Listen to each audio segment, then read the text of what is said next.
Welcome back to TTHL. Today we travel to the early 1900s and to the picturesque town of Fall River, Massachusetts, a flourishing town known at the time for its river mills and textiles, a town that is also known for an infamous murder mystery that shook the nation in the early 1900s. I invite you to venture with me as I peer into the dark secrets surrounding the famous Borden family murders that occurred on the morning of August 4th, 1892, and left an indelible mark on American crime history and immortalized a schoolyard skipping rope rhyme. On a sweltering August morning, the well-known affluent home of Andrew and Abby Borden, the stepmother who raised Lizzie Borden and her older sister Emma, became the scene of unimaginable horror. Andrew and Abby Borden were discovered brutally bludgeoned to death in their own home. Andrew was found on the sofa in the sitting room.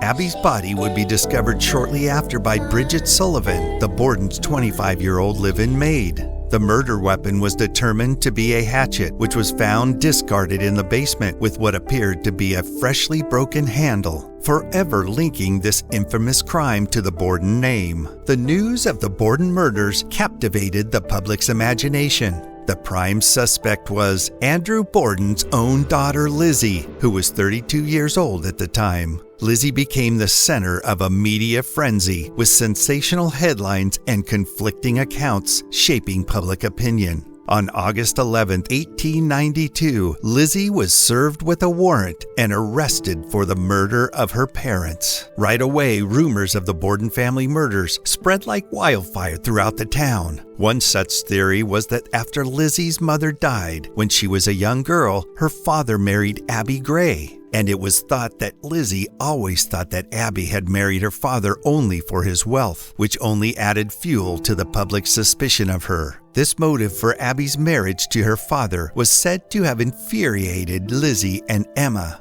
On the other side of the coin was the rumor that because Lizzie and her older sister Emma lived within such a wealthy family, had a religious upbringing, and were very involved in activities at the local church, they were looked up to as aristocrats in the community, and it was unimaginable that a young lady would commit such a heinous crime. In addition, in the early 1900s, it was generally believed that women were not capable of such a crime. These popularly held beliefs were known to have weighed heavily on the jurors in the trial that was to come. In addition, Lizzie and Emma allegedly hated their stepmother and were known to have constantly disagreed with their father about inheritance and other money matters, specifically the fact that Andrew had been gifting Abby's family members real estate prior to his death. This did not sit well with Lizzie and Emma. The tension within the family had escalated in the months just before the murders, to the point that it prompted the sisters to take a vacation away from their father and stepmother, only 1 month before the murders. Lizzie even refused to stay at home when they returned and chose to stay at a local rooming house before returning home.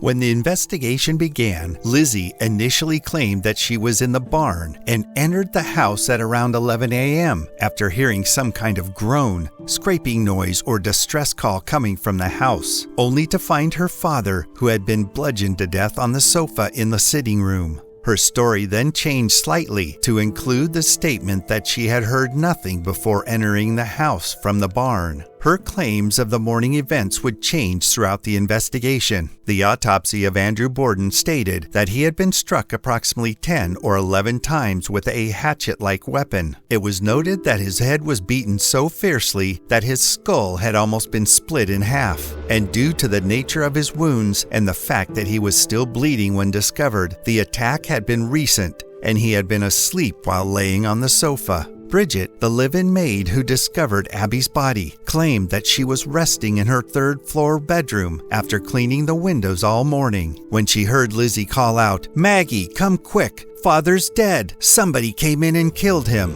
She stated that she came downstairs immediately to find Lizzie in the sitting room with her deceased father. She also stated that she, along with a neighbor, discovered Abby Borden lying on the guest bedroom floor with severe head wounds. it would be determined that Abby had been struck on the side of the head with a hatchet, which cut her just above the ear, and then struck 17 more times to the back of her head, and that she was more than likely murdered first. As the investigation unfolded, a portrait emerged of a family embroiled in bitter tensions and strained relationships. Lizzie's strained bond with her stepmother Abby and her inheritance dispute added fuel to the speculation surrounding her involvement in the murders. Lizzie's trial took place 15 miles away in New Bedford, Massachusetts on June 5, 1893, and was a spectacle that gripped the nation. Lizzie Borden stood in the courtroom facing charges of parricide, which is the murder of someone's own parents.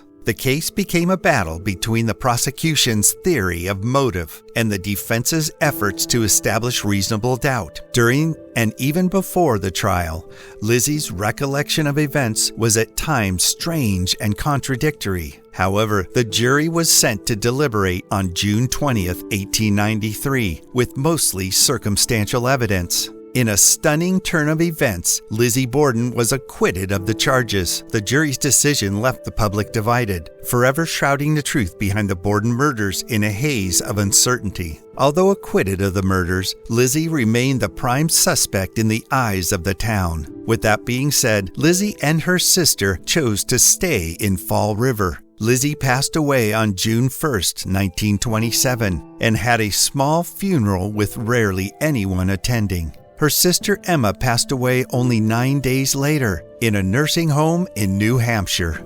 The case of Lizzie Borden and the infamous Fall River murders has since become a captivating piece of American folklore. The public's fascination with this case and other noteworthy crime cases reflect key moments in our collective minds of the reality of violence in private families, even ones that seem outwardly affluent or normal. It continues to spark debate and fascination among true crime enthusiasts, inspiring countless books, films, and even a chilling nursery rhyme. Thanks for sharing your time with me, and as always, I'll be waiting here at the crossroads of light and shadow for our next terrifying tale or haunted location. If you enjoyed this story, please be sure to hit the like button, share it with your fellow horror enthusiasts, and subscribe for more spine-chilling tales.